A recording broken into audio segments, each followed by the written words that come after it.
The cold winter months can be tough on kids' very sensitive skin, making them feel dry, irritated, itchy, and especially for those with more severe dry skin conditions like atopic dermatitis, also known, we've learnt on the show, as eczema. So we're going to chat to pediatrician Dr. Hanneke Haynes on how to manage and care for kids with dry skin conditions. Doctor, very good morning. How are you? Good morning. Very well, and you? Very good. Great to connect with you this morning. Are dry skin conditions, especially the more severe cases such as eczema, hereditary? That's a very good question. You know, genetics can definitely play a role. But what is really interesting, it's actually a very interesting interplay between environmental factors and genetics that leads to this condition. There are 4 allergic type diseases, and the one is eczema, and the second one is food allergies, asthma, and allergic rhinitis, or hay fever as it's known. And if any one of these 4 conditions is present in the parent, the tendency to develop allergic disease is what's inherited. So a child can then have eczema, even though the parent never had eczema. Wow, so there is that genetic crossover, if you will. So what are the signs, and I speak as a parent here, what are the signs that we should be looking out for when it comes to these types of conditions? Are there kind of any early warning signs? These babies have a very, very dry skin, generally from birth already, and it's a very sensitive skin. So the parent might notice that this baby, you know, if they eat certain things, the skin gets worse, or if they use certain products, the skin gets more dry. The skin is very dry and it's very itchy. These babies are irritated. They often wrap their faces into the pillow because that's where it often starts on. And then as the child grows older, the typical kind of red, inflamed rash appears. And that's a very, very itchy rash. Initially, it's all over the body, you know, and then later on, as the child grows older, it goes typically into the skin folds of especially the arms and the legs. But any skin fold, basically can be involved as well as the face. Is it a phase that some kids may go through, Doc, or does it stick with them for life? Well, the good news is that about 2/3 of children outgrows eczema after the age of 6 years. So it's only about 1/3 of children that is stuck with this for life.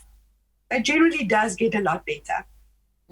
So I suppose the most important question then would be, what do we need to do as parents to manage and treat these conditions during the winter, you know, especially very dry winter months in most of South Africa, but all year round, I suppose? Yes, there's different factors that can enhance the skin condition. And it's interesting enough, winter, yes, but summer as well, and the extreme heat. So when I'm talking to parents about the treatment of eczema, I normally show them a pyramid.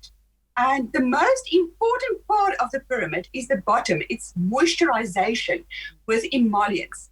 Now, the right types of emollients are emollients that doesn't have any perfumes, any colorants, any irritants in it.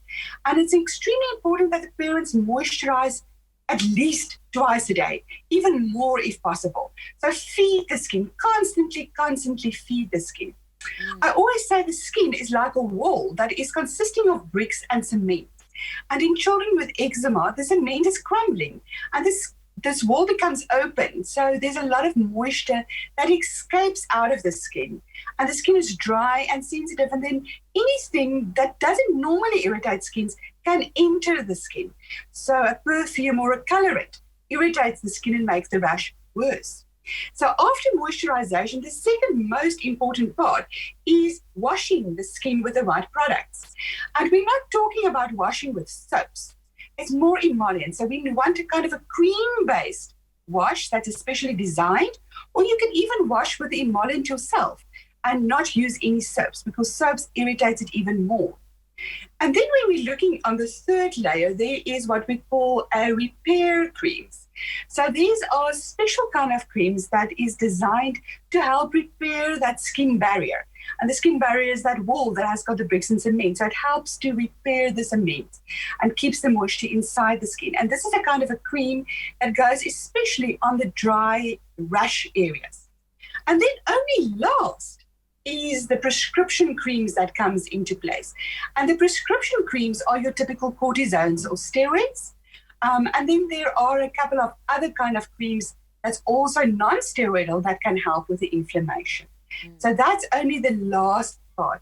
So if a parent doesn't moisturize very well and consistently, there's no sense in just using your cortisone creams because they've got side effects. And I would add to that, dads, you can think about shaving off your scruffy beards as well. That seems to have an effect on my little one. Doctor, thank you so much. Some wonderful insights there. We really appreciate your time and your thought process on the matter. Thanks so much. Thank you very much for inviting me. It was lovely to talk to you.